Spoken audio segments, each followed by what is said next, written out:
Doctor साहब, आज मैंने खालिद मकबूल सिद्दीकी साहब को ये सुना, वो कह रहे थे कि पीएसपी और एमक्यूएम का चलना एक गैर मामूली फ़ैसला था, ख़ास तौर पर जब मुस्तफ़ा कमाल साहब को वज़ारत मिली, उनको भी पता नहीं था। मुस्तफ़ा कमाल साहब की ये इख्तलाफ इस बात पर भी बढ़ा कि उन्हें वज़ारत मिलनी चाहिए। तो पार्टी के अंदर वज़ारतें मिलने के हवाले से क्यों इख्तलाफ है? मैं ये समझता हूँ कि ये एक कतई दुरुस्त तासुर नहीं है ना कि पार्टी के अंदर अल्लाह ना करे हमारे दरमियान कोई वजारतों का झगड़ा है। हाँ, ये ज़रूर हो सकता है कि जब खालिद मकबूल सिद्दीकी भाई को 2 महकमे या 2 वजारतें दी गई, हमारे एक वज़ीर को जो है कैबिनेट में लिया गया, वो भी हमारे सरबरा थे, और चूंकि उसका फ़ैसला बिल्कुल आखिर में जो है वो हमें जब खालिद मकबूल भाई को बुला लिया गया उस वक्त हमें पता चला था, तो हम उस तरीके कार से इख्तलाफ रखते थे। और जाहिर है कि हमारा सिर्फ यही कहना था, जब हमारी बातचीत PMLN के लोगों से हो रही थी, जो आखिरी बातचीत हमारे डेलीगेशन ने की थी, तो देखें मैं आपको बिल्कुल सच बताऊं कि साद रफीक थे, अयाज सादिक थे, और ये दोनों बहुत सीनियर रहनुमा है, PMLN के नुमाइंदे थे, और उन्होंने कहा कि आपको 3 वजारतें तो देनी चाहिए, मिलनी चाहिए, और अगर आप 5 एक्सपेक्ट कर रहे हैं तो ये भी कोई वो नहीं है, आपके पास अच्छे लोग हैं और आप एक अच्छे रिलायबल पार्टनर साबित हुए 16 महीने की PDM-1 में। तो लिहाजा अब ये जो दोबारा मौका मिल रहा है, तो MQM और PMLN एक दूसरे के साथ बहुत ज़्यादा अच्छी शराकतदारी कर सकते हैं। तो बात तो वहाँ तक गई थी। तो वो थोड़ा सा हमारे लिए शॉकिंग था कि जब 3 और 5 वजारतों की बात हो रही थी, तो फिर ये एक ही वजीर को लिया जाना कैबिनेट में और उन्हें विचारों को 2 महकमों और 2 जिम्मेदारियों उनके ऊपर डाल देना, तो मेरे ख्याल में हमारे दरमियान कोई मसला नहीं है, लेकिन जो हमारे जो हलीफ हैं PMLN, उनके साथ जो तरीक़ेकार तय था वो उसी वक्त बुरी तरह से डीरेल हुआ था। तो इस वजह से मैं समझता हूँ कि तासुर आ रहा है कि अल्लाह ना करे हमारे दरमियान वजारतों का कोई झगड़ा है। और अभी भी जो पार्टी के इंतजामी तंजीमी, देखिए अभी इंतज़ामी और तंजीमी मामला चलाने में अगर कहीं महसूस हो रहा था कि खालिद भाई पर जिम्मेदारियां जो हैं वो बहुत ज़्यादा हैं, वो सरबरा भी हैं, बहुत सारे फैसले हो नहीं पा रहे, वर्क डिस्ट्रीब्यूशन की तरफ हमें जाना है, फिर सबकी जिम्मेदारियों का तयन करना है, सबसे परफॉर्मेंस रिपोर्ट लेनी है। देखें तभी पार्टी और खालिद मकबूल भाई ने इस बात से उन्होंने इस बात से इकरार किया, उन्होंने कहा कि हाँ ये सारी चीज़ें हमें करनी है, मशावरत के साथ बहुत सारी बातें तय करनी है। उनका वक्त इस्लामाबाद में और यहाँ डिस्ट्रीब्यूट भी हो रहा था, तो उन्होंने खुद ही ऑफर किया था कि भाई मैं अपनी दोनों वजारतें या महकमे छोड़ सकता हूँ, मैं सरबरा बन के कराची में तंजीम का नज़्म नक्श संभालता हूँ और मेरी वजारतें MQM के जो और लोग हो सकते हैं मैं उनको देता हूँ। तो ये वाली बात भी खालिद भाई ने मुस्तफ़ा कमाल साहब को किसने चूज किया, या मुस्तफ़ा कमाल साहब किसकी प्रायोरिटी थे, मुस्लिम लीग नून की या डिसाइड हुआ था MQM के अंदर? क्योंकि खालिद मकबूल सिद्दीकी साहब तो कहते कि उन्हें तो पता ही नहीं था मुस्तफ़ा कमाल साहब को बुलाया जा रहा है। नहीं, देखें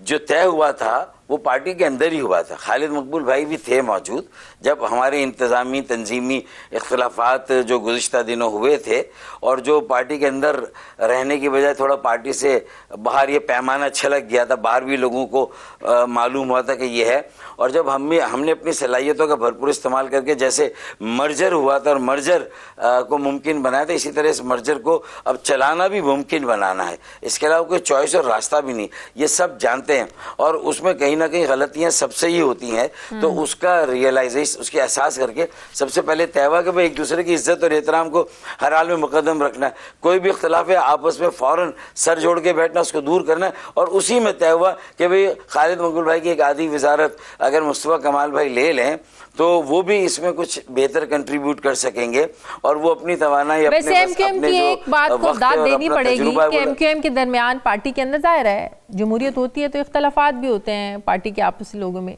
लेकिन जब इख्तलाफात की खबरें सामने आती हैं तो पार्टी इस हवाले से बड़ी यकजान होती है कि उस दिन TV टॉक शोज में कोई नहीं आता है कि जब तक कोई स्ट्रैटेजी ना बन जाए, कोई यक जुबान है, कोई एजेंडा ना बन जाए, कोई सबकी एक बात ना हो जाए, तो तब तक कोई टीवी टॉक शोज में आता नहीं है। ये बात बहुत अच्छी बात है, हम अप्रिशिएट करते हैं कि पहले घर के मसाइल को आप हल करते हैं और फिर आप लोग जो है ना वो आते हैं, लेकिन इख्तलाफात तो थे। देखिए जी, तो इसीलिए मैं कह रहा हूं कि वो फिर, लेकिन चूंकि जिस दिन ये हल्फ लिया जाना था, अगर वो शाम को मुस्तफा भाई को 4:45 बजे पता चलेगा 5 बजे आ जाएं,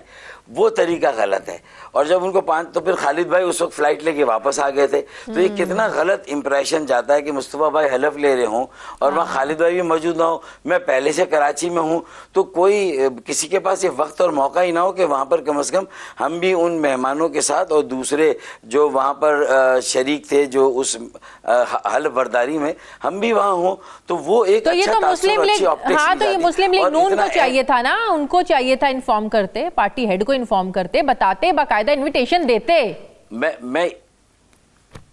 जी, तो खालिद भाई का भी जो शिकवा है वो इसी बात पर है, उन्हें इस बात पर नहीं कि मुस्तफा भाई को उनकी आधी वजारत क्यों दी जा रही है, आधे महकमे उनको क्यों, तो ये इशू नहीं है। इशू यही है कि इतने ऐन वक्त पे सारी बातें, 11th आवर पे सब कुछ होता है, ये गलत है। एक दूसरे के साथ एक दूसरे को स्पेस देनी चाहिए, वक्त देना चाहिए, तैयारी का मौका देना चाहिए, और पार्टी की जो नुमाइंदगी वहाँ मौजूद हो उन सब का वहाँ पर होना चाहिए। तो मतलब ये कि ताकि पार्टी में अगर कहीं पर भी कोई ऊंच नीच थी तो किसी और को कोई बात करने का, देखिए ना, स्पेकुलेशन होती है। फिर सोशल मीडिया पे यही आया कि मुस्तफा कमाल भाई ने जब हल्फ उठाया तो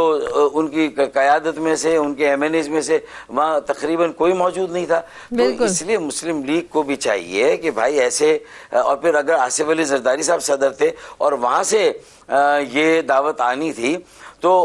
क्योंकि मेरे इल्म में कि शायद शहबाज शरीफ साहब और उनकी काबीना के बहुत सारे लोग तो बैरून मुल्क दौरे पर थे और शायद उसी दिन आ रहे थे या आ गए थे, तो इसलिए मेरे ख्याल में जो ये जो हमारा सिस्टम है मैनेज करने का, उसमें बहुत बड़ा फ्लॉ है। वो ठीक हो जाए तो बिला वजह लोगों को इधर उधर की बातें करने का मौका ना मिले। तो ये हमारा तो सिर्फ इतना कहना है। खालिद भाई का भी यही कहना है। गवर्नर सिंध को भी लेकर MQM के अंदर, पार्टी के अंदर कोई इख्तलाफात हैं जो खालिद भाई को ये भी कहना पड़ा कि कुछ लोगों को पसंद होंगे, कुछ लोगों को नहीं पसंद होंगे, तो गवर्नर सिंध पर भी पार्टी के अंदर से भी बड़ी तनकीद होती है। अब वो भी यही बात है कि गवर्नर सिंध जब बने थे तो मर्जर से पहले बने थे। हाँ। अब जाहिर है कि उसके बाद मर्जर में जो भी हम साथ आए, शरीक हुए, तो कोई मौका तो नहीं था ना कि ये सोच विचार करने का कि भाई नहीं, इनसे बेहतर कोई और गवर्नर मिल सकता है पार्टी को, इनसे कोई बेहतर इतनी तवानाई, इतनी जान मार सकता है, उस मुर्दा से गवर्नर हाउस में ऐसी जान डाल सकता है, ऐसी लाइफ डाल सकता है। 50,000 बच्चों का एक IT इंस्टीट्यूट जो मुफ्त तालीम दे रहा हो, जो तकरीबन 8 लाख रुपए का कोर्स है साल का, और वो बच्चे अभी से $1,500 माहाना के कमाना उन्होंने शुरू कर दिया और मुल्क में डॉलर लाना शुरू कर दिया। हमारी IMF का एक तोड़ बहुत तेजी से तैयार हो रहा है। जब ये बच्चे खलीजी ममालिक में जाएंगे जहां बुक देन की नौकरियां अभी से सही, तो इसका मतलब है पार्टी में कुछ लोग समझते हैं कि कामरान टेसौरी साहब से भी अच्छी ऑप्शंस हैं जो गवर्नर सिंध के ओहदे के लिए एलिजिबल हैं। मेरे ख्याल में मेरे पास कोई पोलराइजेशन इस बात पे, कोई वोटिंग तो नहीं है, लेकिन यह है कि अगर कोई भी बात गवर्नर साहब से भी कोई इख्तलाफ रही तो वहाँ गवर्नर साहब के सामने भी ये बात की गई है, और आगे भी मैं समझता हूँ कि जो MQM की मरकज़ी कमेटी का इजलास होगा जिसमें गवर्नर सिंध भी उसका एक हिस्सा हैं, और उन्हें चूँकि ये डिक्लेयर्ड है कि वो पार्टी के गवर्नर है, तो अहम फैसलों और अहम पॉलिसी जहाँ होती है, मीटिंग्स होती है, उसमें गवर्नर साहब हमारे साथ होते हैं। कुछ मीटिंग्स गवर्नर हाउस में भी होती हैं, उसमें अनीस भाई भी होते हैं, मुस्तफा कमाल भाई भी होते हैं, फारूक सत्तार भाई भी होते हैं, खालिद मकबूल भाई होते हैं, अमीनुल हक भाई होते हैं, और सारी मरकज़ी कमेटी होती है, और अगर ज़रूरत हो तो वहाँ हमारी तंजीम के और लोग भी होते हैं। तो मेरे ख्याल में अगर अब किसी के दिल में क्या है वो फिर कोई एक्सरे या वो कोई MRI, मेरे ख्याल में उसकी हमें ज़रूरत नहीं है। हमारे पास जेलिंग किस तरह होती है, इंटेग्रेशन किस तरह होता है, हमें साथ मिलकर किस तरह काम करना है। जो काम गवर्नर कर रहे हैं वो हम नहीं कर पाते,